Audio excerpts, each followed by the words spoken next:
मोदी को मिलने वाले हालिया एजाज़ात की कहानी इंतहाई शर्मनाक है। मोदी भारतीय कौम को शर्मिंदा कर रहे हैं। वजीर दिफा ख्वाजा आसिफ का सोशल मीडिया पर बयान, कहा मोदी कौमी सतह पर बाइसे शर्मिंदगी बन चुके हैं।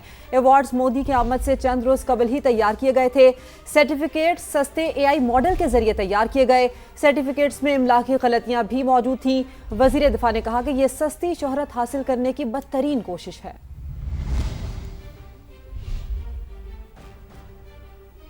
और इसके साथ साथ भारत में मसनूई आलमी वक़ार की सियासत पर संगीन सवालात उठ रहे हैं। बीजेपी ने बरसों ऐसे एजाज़ात को आलमी पजीराई का सबूत बनाकर पेश किया।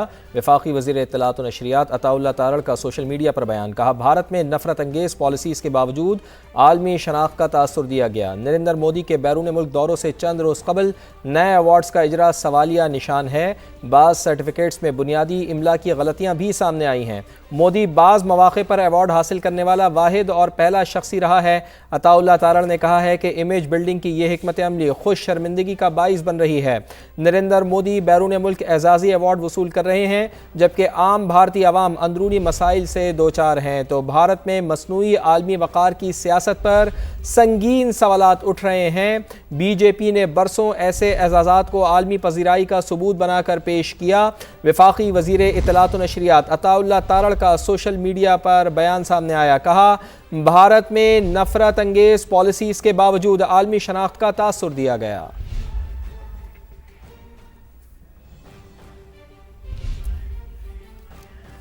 ये है कि फिर ऊपर से देखें ना कि अंदर से भी हम जब कहते हैं, क्यों हम कहते हैं फेल स्टेट की तरफ गामजन है इंडिया के अंदर जो कुछ हो रहा है। अगर हम एक ही गवर्नमेंट को देख लें, आज गवर्नमेंट जो है बीजेपी की गवर्नमेंट, RSS की government totally depends on two regional parties. एक तेलुगु देशम पार्टी है साउथ इंडिया की और एक जनता दल यूनाइटेड है नॉर्थ की। अगर इनमें से एक भी पार्टी हट जाती है तो गवर्नमेंट इनकी गिर जाएगी। और वेस्ट बंगाल में उन्होंने क्या किया कि वहां पे जो ममता बनर्जी पिछले 15 साल से बीइंग ए दलित, वहां पे शी वाज चीफ मिनिस्टर, लेकिन जिस तरीके से इस दफा वहां पे 90 लाख मुसलमानों के वोट वहां से निकाल दिए गए थे क्योंकि उन्होंने उसको वोट करना था। और इस हो रही है ऑपोजिशन की जानिब से भी, यानी कि भारत में कांग्रेस की जानिब से भी, आप समझते हैं कि इससे भी बहुत ज्यादा फर्क पड़ेगा? यकीनन फर्क पड़ेगा। और जिस तरीके से पास में भी जितने वाकयात हुए और उसमें कांग्रेस एक बड़ा स्टैंड उन्होंने लिया हुआ है। और इसी तरह जिस तरह मैंने बात की, ममता बनर्जी एक बड़ी मुहिम स्टार्ट करने लगी, वो जिस तरह वो कह रही कि हमसे इलेक्शन भी छीना गया है। और फिर ऊपर से ये देखें ना कि ये इमेज बिल्डिंग जब आप इंटरनेशनली एक्सपोज हो जाते हैं, एक बड़ा मशहूर अखबार आपके बारे में लिखता है ये सारा ड्रामा है, ये कि मतलब चीप पॉपुलरिटी की बात है अनफॉर्चुनेटली कि इस तरह से आप लें। आप अगर अवार्ड किसी बड़े मुल्क से ले और फिर आपकी कंट्रीब्यूशन भी हो ना, आपको तो अवार्ड मिलना चाहिए था for exporting terrorism inside Pakistan, for using proxies from Afghanistan in Pakistan है, और टेररिज्म को स्टेट पॉलिसी के तौर पर यूज करना for killing Muslims and Christian inside India में, इंडियन जम्मू एंड कश्मीर में खालिस्तानियों को मारने के, इसमें तो आपको इनाम आपको अवार्ड मिलना चाहिए था।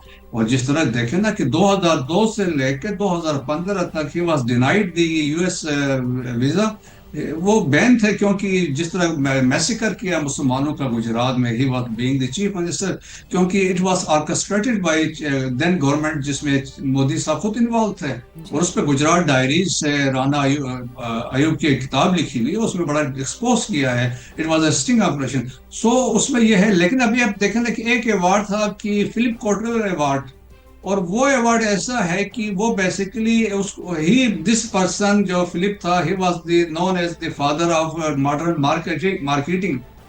अब मोदी साहब को मार्केटिंग के शोबे में ये अवार्ड दिया गया और फॉर द फर्स्ट टाइम दिया गया है, और ये बनाया गया है। और देने वाले भी इंडिया के अंदर से लोग हैं। On behalf of some organisation उन्होंने जाके दिया और मोदी साहब ने उसको भी एक्सेप्ट कर लिया। तो आप जब इस हद तक गिर जाएं अवार्ड लेने के चक्कर में, अवार्ड तो वो होता है ना जब आपकी स्पेशलिटी। मैं आपकी मिसाल है कि मसूद पज़ेश्कियान यहाँ पाकिस्तान में आए तो उनके वो एक डॉक्टर भी हैं, हार्ट सर्जन भी हैं। तो पाकिस्तान के मेडिकल एसोसिएशन की तरफ से उनको उनके खिदमात के बारे में, बीइंग प्रेसिडेंट, वो जाके हार्ट सर्जरीज करते हैं। तो मेरा ख्याल में इस तरह के अवार्ड होते हैं जब रियलिटी के साथ आप लिंक करते हैं। यानी कि इस लिहाज से अगर मोदी साहब को अवार्ड दिया जाए तो वो दहशतगर्दों का सरपरस्त ऐसा कुछ उनके लिए अवार्ड डिजाइन करना चाहिए। अब्दुल्ला गुल साहब, अब जरा इस तरफ भी आते हैं कि इन हालातों हरकत के होते हुए इंडिया के अंदर जो सेन वॉइसेस हैं पॉलिटिकल पार्टीज की सूरत में जो उभर रही हैं, निकल रही हैं, मैं कॉकरोच जनता पार्टी की बात कर रही हूँ जिसको अवामी मकबूलियत भी हासिल हो रही है, इस तरह के ओछे हथकंडे आप क्या समझते हैं कि मोदी सरकार अपने ही पैरों पर कुल्हाड़ी मारने की कोशिश कर रही है? जी बिल्कुल ऐसा ही है। इसको कहते हैं आगे दौड़ पीछे छोड़ वाली बात है। तो अब जो भारत का हाल है वो तो बुरा ही हाल है, और ख़ास तौर पे जो जवान नस्ल है, आप ये देखिए कि 80 लाख लोग तकरीबन भारत के अंदर हर साल ग्रेजुएशन करते हैं, और उनके अंदर हार्डली सिर्फ 29.5% को जॉब्स मिलती हैं।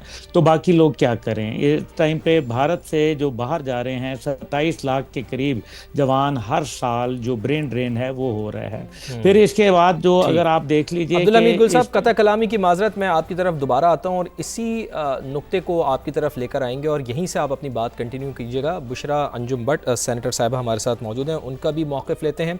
बुशरा साहिबा, बहुत शुक्रिया आपके कीमती वक्त के लिए। फरमाइएगा कि भारतीय वज़ीर आज़म मोदी को गैर मुल्की दौरों में मिलने वाले एजाज़ात एक बार फिर मुतनाज़ा हो गए हैं। बरतानवी अखबार दी गार्डियन की रिपोर्ट सामने आई है, आपके इल्म में भी होगी, आपकी नज़रों से भी गुजरी होगी। कितना आप ये समझते हैं कि डैमेजिंग है ये मोदी की पर्सनैलिटी के लिए? I think this has brought global embarrassment to India and to the Prime Minister. And this is just showing his desperation to match up to Pakistan. What Pakistan has achieved internationally, जो globally Pakistan उभरा है as a peacemaker, और आज बात हो रही है field marshal साहब को नोबेल प्राइज की बात हो रही है। तो अगर इसको मैच अप करने के लिए इन एजाज़ात के पीछे छुपने की ज़रूरत थी, या अपने ही मुल्क के अंदर जो मूवमेंट्स चल रही हैं उनको काउंटर करने के लिए इस तरह के जो अवार्ड्स थे, इस तरह AI जनरेटेड सर्टिफिकेट्स की ज़रूरत पड़ी, तो वो बैकलैश कर गया। और आपने देखा कि कितनी ग्लोबल एम्बैरसमेंट हुई है, इंटरनेशनल आर्टिकल के अंदर रिडिक्यूल हुआ है मोदी, मज़ीद एम्बैरसमेंट का सामना करना पड़ा है, और अपनी ही जो अपोजिशन है वो उसके हाथ एक और मौका लग गया है टू मैलाइन मोदी। ये जो डेस्परेशन है, ये दिस केम अबाउट जब इंडिया को बुरी तरह से डिप्लोमेटिकली आइसोलेट किया, बैड डिसीजंस, और जब आइसोलेशन के अंदर देखा कि दुनिया किस तरह पाकिस्तान को सराह रही है और पाकिस्तान आगे अल्हम्दुलिल्लाह बढ़ता ही चला जा रहा है, तो फिर इस तरह के अवार्ड्स रिसीव करके, और बात हो रही थी कि जी सेशल्स वालों ने तो गवर्नमेंट ने अवार्ड को सही करार दिया है। बात सही और गलत की नहीं है, बात अवार्ड की वक़्त की है, क्रेडिबिलिटी की है, कितनी वेटेज है, किस किस को मिला है। अवार्ड्स तो हज़ारों होते हैं, लेकिन क्या बात थी, क्या इतनी डेस्परेशन थी, कहाँ इंडिया अपने आप को रीजन का रूलर समझता था, और कहाँ ये छोटे छोटे अवार्ड्स ला के तो उनको उनके लिए बेइज्जती का एक वो बन गया, पॉइंट ऑफ कंटेंशन बन गई। और ये जो आपने देखा है वहाँ पे जो हालात हैं, और ये कॉकरोच मूवमेंट्स और ये सारी यूथ, बिकॉज बात ये है कि when it comes party affiliation is one thing, but when it comes about your country, then the whole world, the citizens get together. आपने भी देखा कि हमारे यहाँ बहुत सी पार्टी डिफरेंसेस हैं, लेकिन जब जंग हुई इंडिया पाकिस्तान की तो सब इकट्ठे हो गए। तो यही सब कुछ इंडिया पे भी है, because now it's not about Modi anymore, it's about India. Bushra साहिबा, एक मुल्क के वजीर आजम को ये चाहिए कि वो ऐसे काम सर अंजाम दे कि जिससे मुल्क का नाम ऊंचा हो, ना कि दुनिया भर में उसका मजाक बन जाए। सारा अहमद साहिबा समाजी कारकुन भी हमें ज्वाइन कर चुकी हैं। सारा साहिबा, इस तरह के अवार्ड्स जो कि AI से बनाए गए हैं, फैब्रिकेटेड अवार्ड्स हैं, और ऐसे अवार्ड्स हैं जो सिर्फ मोदी को ही मिले हैं, और वो पहले और आखिरी शख्स हैं जिन्होंने वो अवार्ड वसूल किया है। क्या समझती हैं आप कि मोदी अपनी आवाम के लिए, अपनी पॉलिटिकल पार्टी के लिए और पूरे भारत के लिए एम्बैरसमेंट का निशान बन चुके हैं? बिल्कुल, देखिए, I think this is such a big joke.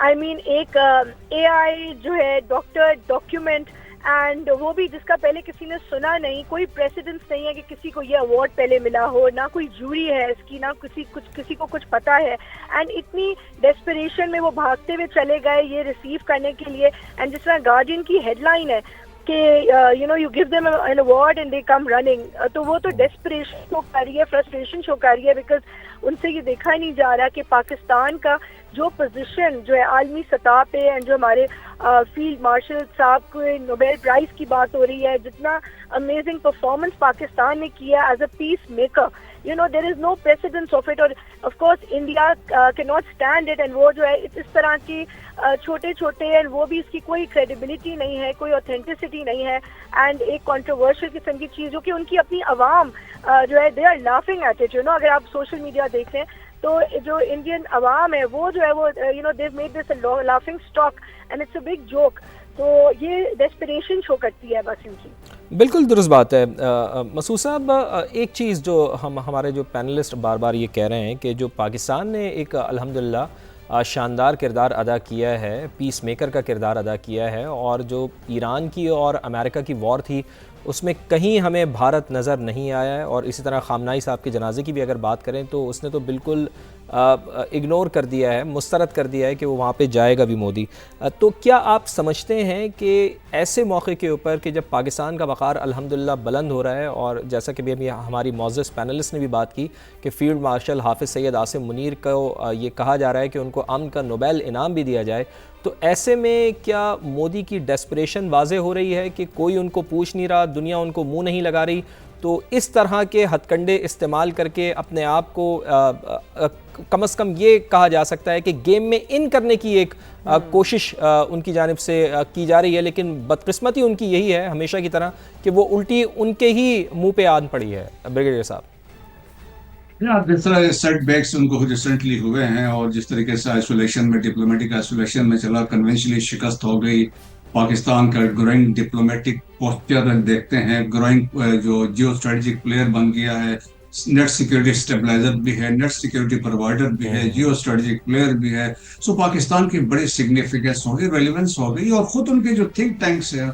वो मानते हैं, वो कहते हैं यार पाकिस्तान हमसे बहुत आगे निकल गया है। सो पाकिस्तान उससे बड़ी तकलीफ है, उनसे बड़ी आप समझ लें कि वो दे आर सो डेस्परेट कि कुछ करें। दैट्स वाई देखें ये ड्रामे किए जाते हैं, और इसके बावजूद आप देखें कि अमेरिका की तरफ से, यूरोप की तरफ से कोई ऐसी इंडिकेशन नहीं है जिसमें कि वो उनको मोदी साहब को वेलकम कर रहे हों।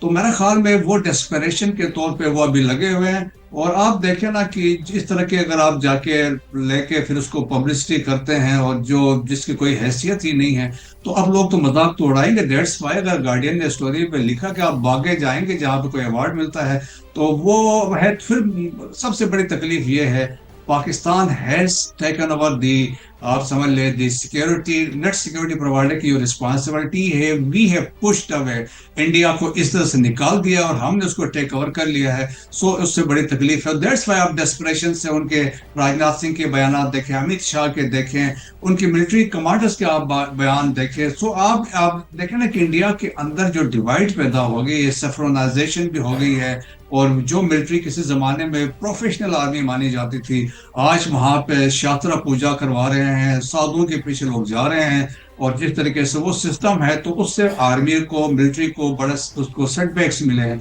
सो आर्मी के अंदर भी प्रमोशन है। सीडीएस जो अभी लेके आए हैं, he was a retired lieutenant general, वो उनके एडवाइजर थे, नेशनल सिक्योरिटी में बैठे हुए थे, और वो उसके लिंक थे विद बीजेपी, आरएसएस का बैकग्राउंड था, उनको उठा के उन्होंने सीडीएस लगा दिया। और जो देरेश सेठ जो आर्मी चीफ बने हैं, अगेन उसके इज अ सन ऑफ, जो देखिए लॉयल्टी देखते हैं, पॉलिटिकल एफिलिएशन देखिए, अगेन वो son of A lieutenant general है, लेकिन उनकी पॉलिटिकल एफिलिएशन थी बीजेपी के साथ। सो उसको उन्होंने लाके आर्मी चीफ लगा दिया। सो देखें कि army, that's why failed state क्यों कहते हैं कि सिस्टम ब्रेक हो गया है। और दैट्स वाई आप देखें कि आप नॉर्थ ईस्ट में देखें तो वहां पे साथ के साथ स्टेट स्ट्रगल इंडिपेंडेंस के लिए कर रहे हैं। नॉर्थ और साउथ की डिवाइड है, आर्यंस है नॉर्थ में, साउथ वाले ड्राविडियंस है, वो अपने आप को सुपीरियर समझते हैं, नॉर्थ ईस्ट वाले मंगोलाइट्स हैं। और आप देखें पंजाब खालिस्तान में क्या हो रहा है, मुसलमानों के साथ क्या हो रहा है, क्रिश्चियंस के साथ क्या हो रहा है। सो एक इंस्टेबिलिटी है। सो दैट्स वाई आप देखें इन सब चीजों को अटेंशन डाइवर्ट करवाने के लिए फोकस क्या है, पाकिस्तान, इस्लाम के ऊपर, ताकि लोग उस पर आप, क्योंकि आप हाइपर नेशनलिज्म को आप क्रिएट कर सकते हैं जब आप पाकिस्तान को सामने पेश करेंगे। तो दैट्स वाई वो है। लेकिन ये है कि पाकिस्तान, अल्हम्दुलिल्लाह पाकिस्तान का जो है क्रेडिबिलिटी इमेज बन चुका है, और हमारे क्रेडिट जाता है फील्ड मार्शल आसिम मुनीर को, जिस तरीके से उन्होंने डिसीजन मेकिंग की। फौज में हम कहते हैं एक ही काम होता है सीनियर ऑफिसर का, कमांडर का, द डिसीजन मेकिंग होती है वो टाइम पे वाइल इट इज हैपनिंग, जब आप डिसाइड करते हैं वो मैटर करता है। सो देखें, इतने आर्मी चीफ आके गुजर गए हैं, लेकिन ये एक फील्ड मार्शल ही ने डायनेमिक चेंज कर दिया। एक साल में पाकिस्तान कहां से कहां पहुंच बिल्कुल गया है। मसूद साहब, और पूरी आपकी दुनिया को ये बावर करा दिया है कि पाकिस्तान और पाकिस्तान की क़यादत पीस मेकर है, और अवार्ड भी अगर मिलना चाहिए तो पीस मेकर का मिलना चाहिए। दूसरी जानिब मोदी को अवार्ड मिलना चाहिए पीस ब्रेकर का। सारा अहमद साहिबा, जो बातें हम डिस्कस कर रहे हैं, इंडियन नेशनल कांग्रेस ये जो पार्टी है, इन्होंने अपने सोशल मीडिया के पेज पर यह पोस्ट किया है कि Modi collects awards, India page the price, और जो स्पेलिंग मिस्टेक है उसको उन्होंने सर्कल किया, अंडरलाइन किया है। क्या ये इस बात की निशानदही करता है कि मुल्क के अंदर से ही सियासी जमातें ये कहना चाह रही हैं, ये कहने की कोशिश कर रही हैं कि उनका जो वजीर आज़म है उसकी क्रेडिबिलिटी नहीं है कि वो मुल्क का वजीर आज़म है? जी हाँ मसूद साहब, आप इसके ऊपर एक बार फिर ज़रा हम चाहेंगे कि रोशनी डालें कि अब तो सवालात जैसा कि सिद्रा भी फरमा रही हैं कि भारत के अंदर से उठ रहे हैं, यानी कि वहाँ पर जो ऑपोजिशन जमातें हैं वो भी अब ये कहने पर मजबूर हो गई हैं और दुरुस्त कहने पर मजबूर हुई हैं कि मोदी के बस की बात नहीं है इतने बड़े देश को चलाना, इतनी बड़ी हुकूमत को चलाना। बिल्कुल ऐसे देखें, एक मोदी का जो आरएसएस बीजेपी का जो कंसेप्ट था, देखें वो जिस तरीके से आए, अगर आप हिस्ट्री में जाए 1925 से आरएसएस बनी, उसके बाद 1980 में 2 सीटें थी, और लेकिन systematic with the passage of time we saw कि जब उन्होंने कार्ड खेला मुसलमानों का, इस्लाम का और मुस्लिम हेरिटेज की, ये कि 1000 साल मुसलमानों ने हुकूमत की है, उसको उन्होंने नैरेटिव को पुश किया और सब्सिक्वेंटली आप देखें लैंडस्लाइड विक्ट्रीज हुई। लेकिन after every rise there is a fall. आप देखें कि जिसमें पिछले साल जब इलेक्शंस हुए तो आपको याद हो, अब के बार उन्होंने कहा 400 पार होगा, लेकिन इस दफा 240 भी नहीं ले सके सीटें, क्योंकि इवन अयोध्या में जहां राम मंदिर उन्होंने मस्जिद गिरा के बनाया, वहां पे जो सीट है बीजेपी वाला हार गया। एक लोकल दलित से इलेक्शन हार गया, क्योंकि लोकल तमाम लोगों ने, मुसलमानों ने, दलितों ने मिलकर वोट उसको दिया। सो अब क्रेडिबिलिटी इनकी खत्म हो गई। दैट्स वाई मैं बता रहा हूँ कि 2 पार्टियां हैं, तेलुगु देशम है, साउथ की पार्टी है, जनता दल यूनाइटेड नॉर्थ की पार्टी, इनमें से एक भी पार्टी हटती है क्योंकि इनकी अपनी मेजॉरिटी ने इलेक्शन ये हार सकते हैं। जिस तरह मैंने कहा कि जिस तरीके से उन्होंने रिगिंग की इलेक्शन वेस्ट बंगाल में 90 लाख मुसलमानों को वहां से निकाल दिया था, सिमिलर प्लानिंग कर रहे हैं इलेक्शंस में बिहार में, यूपी में, मुसलमानों को वहां से भी निकाल रहे हैं। सो देखिए जिस तरह इंडिया के डिक्लाइन है, जिस तरीके से आप एक एरिया नहीं है, बहुत सारे एरियाज में है। सो दैट्स व्हाई हम वी कैन राइटली से कि बीजेपी गवर्नमेंट ने इसको सब्सिक्वेंटली एक हिंदुत्व रिपब्लिक तो बना लिया, एक सेफ्रोनाइजेशन का कंसेप्ट इन कर दिया है, जिसमें मुसलमानों की हेट्रेट है, मुसलमानों को क्रिश्चियंस की नो प्लेस फॉर देम, क्योंकि वो समझते हैं they are outsider, they are invaders. तो वो कहते हैं अगर वापसी हो या फिर आप निकले। तो मेरे ख्याल में वो डिक्लाइन पे है, वो डिक्लाइन के ऊपर है। आपकी बात बिल्कुल दुरुस्त है और आपका ख्याल बिल्कुल दुरुस्त है कि अब मोदी की जो हुकूमत है वो डिक्लाइन पर है। और इसी पर मज़ीद गुफ्तगू करने के लिए हमारे साथ मौजूद हैं वज़ीर आज़म के कोऑर्डिनेटर जनाब इख्तियार वली साहब। इख्तियार वली साहब, बहुत बहुत शुक्रिया आपके कीमती वक्त के लिए। पाकिस्तान का किरदार पूरी दुनिया के सामने है, नेट सिक्योरिटी प्रोवाइडर भी है, और इसके साथ साथ हम ये देख रहे हैं कि पाकिस्तान एक पीस मेकर के तौर पर दुनिया में सामने आया है। लेकिन ये बात बदकिस्मती है कि हमारा जो हमसाया है मोदी की जहाँ पर हुकूमत है भारत, उसको ये हज़म नहीं हो रहा। इस वजह से पाकिस्तान का किरदार जब अब दुनिया के सामने खुलकर सामने आ गया है, कितना हम अमन की बात कर रहे हैं, रवादारी की बात कर रहे हैं, और दुनिया में नेट सिक्योरिटी प्रोवाइडर, ख़ित्ते में नेट सिक्योरिटी प्रोवाइडर का हमें अब लक़ब मिल रहा है। तो इख्तियार वली साहब, ऐसे में मोदी की जानिब से ओछे हथकंडे इस्तेमाल करना उनके लिहाज से बिल्कुल दुरुस्त है, चूँकि दुनिया में उनको कोई पूछ नहीं रहा, इसी वजह से वो इस तरह के जाली अवार्ड्स अपने नाम करवा रहे हैं। तो क्या समझते हैं आप, मोदी का ये रवैया बिल्कुल नेचुरल है? ज़ाहिर है जब उनको कोई पूछ नहीं रहा तो उनके पास तो फिर कोई और ऑप्शन नहीं बचता ना। इख्तियार वली साहब, रहमान रहीम, आपका बहुत शुक्रिया, आपने मेरा ठीक लिया। मैं बड़ा इस पर क्लियर हूँ, इसका कोई लंबी तकरीर और तमहीद मानने की जरूरत ही नहीं है। द गार्डियन की रिपोर्ट जो है सेल्फ एक्सप्लेनेटरी। ये जो अवार्ड दिया गया है guardian of the blue horizon का, ये तो ऐसा ही है जैसे कहीं आगरा की या दिल्ली की किसी कबाड़ी मार्केट में कोई चीज जो है 2 नंबर भी नहीं 25 नंबर तैयार होती है। ये वाहिद वो एजाजात हैं। अगर आप इसको देखें या इसके अलावा एक और इनको अवार्ड जो था तो वो भी मिला था, तो मेडल ऑफ द नेफ्ट का एक और अवार्ड भी था, इस तरह के फिलिप कोटलर प्रेसिडेंशियल अवार्ड हो गया, ये सारे अवार्ड जो इनको मिले हैं, एक वो भी था गालिबन ग्रेट ऑनर निशान, तो ये सारे अवार्ड जो मोदी को मिल रहे हैं ये उनसे पहले किसी को नहीं मिला। और इसका आखिरी वसूल कुनंदा भी नरेंद्र मोदी है। और इस तरह के अवार्ड लेने का मकसद इसके पीछे ये है कि इंडिया, भारत जो है उसको नरेंद्र मोदी जो पिछले साल उन्होंने पाकिस्तान पर हमला किया था, उसका ये ख्याल था कि वो शायद खित्ते का चौधरी बन जाएगा या यहाँ का वो कोई सेकंड सुपर पावर बन जाएगा, तो वो टोटली गेम पलट चुकी है और वो आइसोलेशन में जा गया है, गुम हो गया है, वो टोटली आइसोलेट हो गया डिप्लोमेटिक दुनिया में। तो इस तरह के वो नन्हे की दुकान से अवार्ड उठाकर, कभी किसी को कहता है मुझे कोई अवार्ड दे दे, एआई से बनाए गए वो अवार्ड जिसकी स्पेलिंग भी ठीक नहीं है, सेशंस का आप देखें कि उसकी स्पेलिंग भी ठीक नहीं है।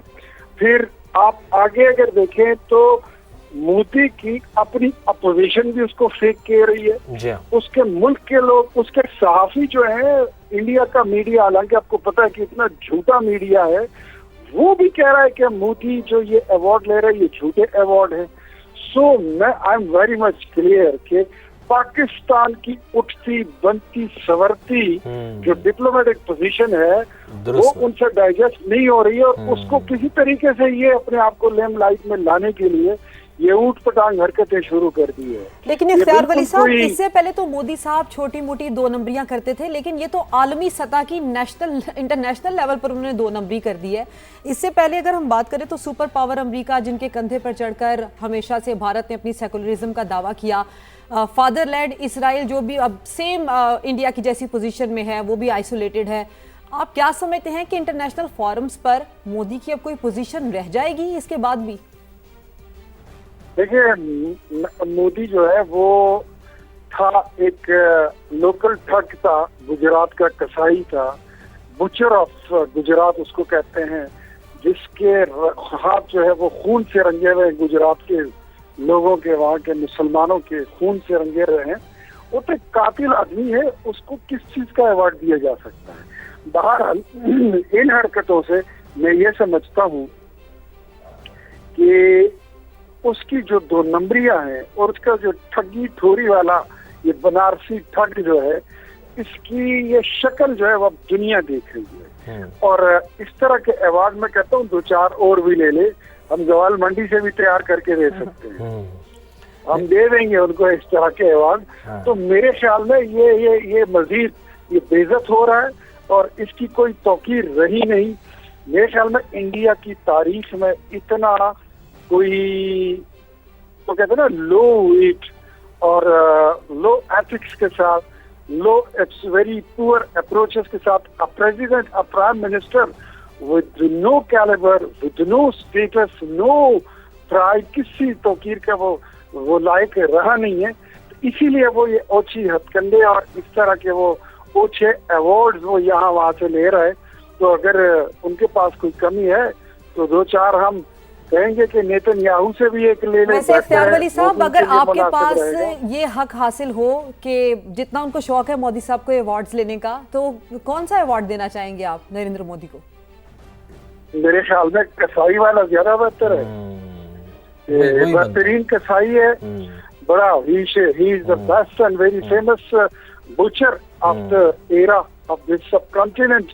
तो कसाई वाला अवार्ड ही अगर उसको दे दिया जाए तो वो ज्यादा बेहतर है। और अगर कोई दूसरा अवार्ड आपका दिल करता है तो मेरे ख्याल में लायर ऑफ द सबकॉन्टिनेंट का खिताब भी और अवार्ड भी उसको दिया जा सकता है। दोनों बेहतरीन अवार्ड आपने नामजद किए हैं, बहुत ही बेहतरीन। अगर एक और देना चाहे तो मेरे ख्याल में इसको कह सकते हैं कि वो इस दौर का जोसेफ गोएबल बन चुका है, ऐसा ये भी इसको दे सकते हैं। बिल्कुल ऐसा ही है। मसूद साहब, आपसे भी, आपको भी मैं चाहूँगा कि आपको भी शामिल करें गुफ्तगू में। एक चीज़ मसूद साहब ज़रा हमारे देखने वालों को लाजमी तौर पर बताएं कि जो हुक्मरान होता है उसका दिल बहुत बड़ा होता है, उसको अपनी हुकूमत को जो इनाने हुकूमत चलाने के लिए उसको बड़े फ़ैसले करने पड़ते हैं, आवाम को साथ लेकर चलना पड़ता है। और जैसा कि अभी इख्तियार वली साहब बता रहे थे कि वो तो झूठ का पलंदा है, एक पूरा एक आप ये कह लें कि उसकी शख्सियत में ही झूठ है मोदी की अगर हम बात करें। तो ऐसे में एक ऐसा शख्स क्या उसके हाथ में इनाने हुकूमत हो सकती है, वो हुकूमत चलाने के लिए मौजू भी है कि एक ऐसा शख्स जो सिर्फ़ अपनी शख्सियत को ही सबसे आगे रखता है, उसको आवाम की कोई परवाह नहीं, उसको ये परवाह नहीं कि उसके आवाम भूख से मर रहे हैं, या उसको ये परवाह नहीं कि उसका किस तरह से आलमी सतह पर उसके मुल्क को देखा जा रहा है, वो सिर्फ़ अपनी ज़ात में ही गुम है, नरगिसियत का ही शिकार है। क्या ऐसा शख्स इतनी बड़ी आवाम का हुक्मरान हो सकता है ब्रिगेडियर साहब? जब देखें, असल बात यह है कि ये बेसिकली इंडिया जो भी है वो फॉलो करता है चाणक्य कौटिल्य को, और जो बोला थिंक टैंक था उनका, दो आज से 2400 साल पहले उन्होंने किताब लिखी अर्थशास्त्र, और ये किताब मानी जाती है बाइबल है इंडियन फॉरेन मिनिस्ट्री की, वो यूज करते हैं। और उसमें डिफरेंट कंसेप्ट उन्होंने इकोनॉमी में, फॉरेन पॉलिसी में और दुश्मनी पर, माई एनिमीज एनिमी की उन्होंने बातें की। और फिर वो कुतिलिया के मतलब ये है कि झूठा, लायर के तौर पे माना जाता है। उसके फॉलोअर्स हैं, उनसे आप तवक्को करें कि क्या कुछ हो सकता है। और फिर आप देखें कि इंडिया की अगर आप बात करते हैं, अवाम की बात करते हैं, देखें ना कि मेजॉरिटी पॉपुलेशन इस बिलो पॉवर्टी लाइन है। जब हम वॉशरूम्स की बात करते हैं, उनके वो फैसिलिटी शामिल नहीं है जिस तरीके से वहाँ पे जिल्लत आमेज जिंदगी लोग गुजार रहे हैं। और लेकिन ये है कि अगर आप शहरों को आप बिल्ड करते हैं, लेकिन बाकी आपकी 80% पॉपुलेशन को आपने सिविक फैसिलिटीज ही नहीं दी है, लेकिन still you manage to get votes हैं। तो लेकिन यह है कि अब रियलाइजेशन है, ये करोड़ जनता पार्टी जिस तरीके से आप देखें, जैसे हमने बांग्लादेश में देखा, जनरेशन जी आई और उन्होंने रातों रात 4-5 दिन में एवरीथिंग वाज चेंज्ड, और दे फोर्स, और क्या है कि हसीना वाजिद फ्लड। और तो वो हालात अब जनता काकरोच पार्टी जो अभी जो इंडिया के अंदर जो है, और जिस तरीके से उनकी जो पॉपुलैरिटी में इजाफा होता जा रहा है, मुझे लगता है कि फ्यूचर में आप देखें कि यही जो यंगस्टर्स हैं, वहां पे भी जनरेशन जी वाले हैं, दे कैन क्वेश्चन, अभी जिस तरह सवाल ये उठा रहे हैं। तो मेरे ख्याल में एक नई फोर्स एमर्ज हो चुकी है इंडिया के अंदर टू टेक ऑन दी जो जितनी पुरानी पार्टियां, चाहे वो बीजेपी है, कांग्रेस है, या और दूसरी मेन स्ट्रीम की पार्टियां हैं। रियलाइजेशन लोगों में है। आप देखें ना कि फार्मर प्रोटेस्ट भी हमने देखा, वहां पे जो वसाइल है, नॉर्थ साउथ की डिवाइड की भी बात की, नॉर्थ ईस्ट में क्या हो रहा है, पंजाब में क्या हो रहा है, और लिंचिंग हो रही है, सिखों के साथ क्या हो रहा है, मुसलमानों के साथ क्या हो रहा है, क्रिश्चियंस के साथ क्या हो रहा है। तो वो हर तरफ से आप देखें कि वहाँ पे जिस तरह है। फिर आप देखें ना कि एस्पिनाज में ये इन्वॉल्व है, वो जो है सिखों के असैसिनेशन जो की है कनाडा में जो की, उसमें ये इन्वॉल्व है। पाकिस्तान के खिलाफ ये 750 फेक मीडिया आउटलेट्स चला रहे थे, content critical to Pakistan. Qatar में ये पकड़े गए, एस्पिनाज कर रहे थे इजराइल के लिए, मोसाद के लिए। इवन ईरान के अंदर रिपोर्टेडली जो असैसिनेशन हुई है पास में, वो भी उसमें शामिल थे। कुलभूषण भी उन्होंने भेजा हुआ था वहां पे। तो उस तरफ से देखा जाए तो एक रियल रोल मॉडल है India as a failed state के तौर पे, एक कंट्री जो हम अफगानिस्तान को कहते हैं। तो India is also is a country which is hosting and exporting terrorism. और जहाँ पे दुनिया में बर में चक हैगल एक सेक्रेटरी डिफेंस थे ओबामा के, तो वही वो रिकॉर्ड पे उन्होंने ये कहा था कि India is using Afghanistan as a second front against Pakistan and financing cross border terrorism against Pakistan. Credibility है, सबूत है, हम जितने लोग पकड़े हैं वो भी हमारे पास सबूत इनके हमारे पास है। लेकिन जिस तरीके से पाकिस्तान ने रिएक्ट किया, पाकिस्तान ने परफॉर्म किया, डिलीवर किया है, वाज़ेह तौर पे पाकिस्तान हैज एमर्ज विक्टोरियस है। और पाकिस्तान के बारे में अब जो है जो मर्जी कहता रहे कि पास क्या है, ये कहा नहीं जा है। सकता है कि अब से पहले जब भारत के ऊपर, मोदी सरकार के ऊपर बैरूनी ताकतों का हाथ था, तो मोदी खित्ते का गुंडा बना फिरता था। अब चूंकि उन ताकतों का हाथ उठता हुआ दिखाई दे रहा है, तो मोदी बौखलाहट का शिकार हो गया है। इसी वजह से कभी वो पाकिस्तान के अंदर दहशतगर्दाना कार्रवाइयां करता है, कभी फॉल्स फ्लैग ऑपरेशन करने की कोशिश करता है। तो ये बौखलाहट है बेसिकली। जी हाँ, बिल्कुल। देखें कि अभी क्या था कि इंडिया को अमेरिका ने पिच किया या उसको यहाँ पे थानेदार बनाया था टू कंटेन चाइना। और वो समझता था कि नेट सिक्योरिटी प्रोवाइडर ये है। नेट सिक्योरिटी प्रोवाइडर का मतलब है कि मैनेज इस पूरे रीजन के अंदर कोई गड़बड़ होती है, कोई झगड़े होते हैं, कोई रिलीफ ऑपरेशन करना, किसी की मदद करना है, तो वो ये net security provider can prevail और वो कर सकता है।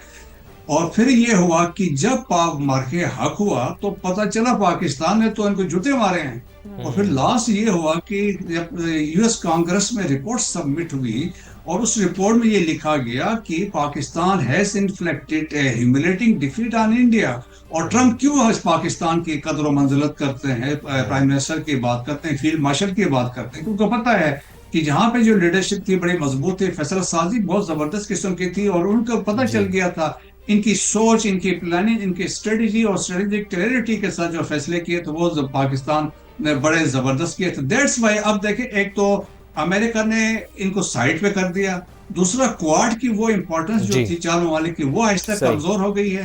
फिर एक इम्पोर्टेंट जो फैसला अमेरिका ने किया, देखें कि कमांड इंडो पैसिफिक, बिल्कुल दुरुस्त बात है। भारतीय वज़ीर आज़म मोदी को गैर मुल्की दौरों में मिलने वाले एजाज़ात मुतनाज़ा हो गए हैं। तफसीलन गुफ्तगू कर रहे थे, हमारे साथ मौजूद थे इख्तियार वली साहब, वज़ीर आज़म के coordinator, brigadier retired Masood Ahmed साहब, आपका भी बहुत शुक्रिया, और सेनेटर बुशरा अंजुम भट्ट हमारे साथ मौजूद थी, आप सबका बेहद शुक्रिया।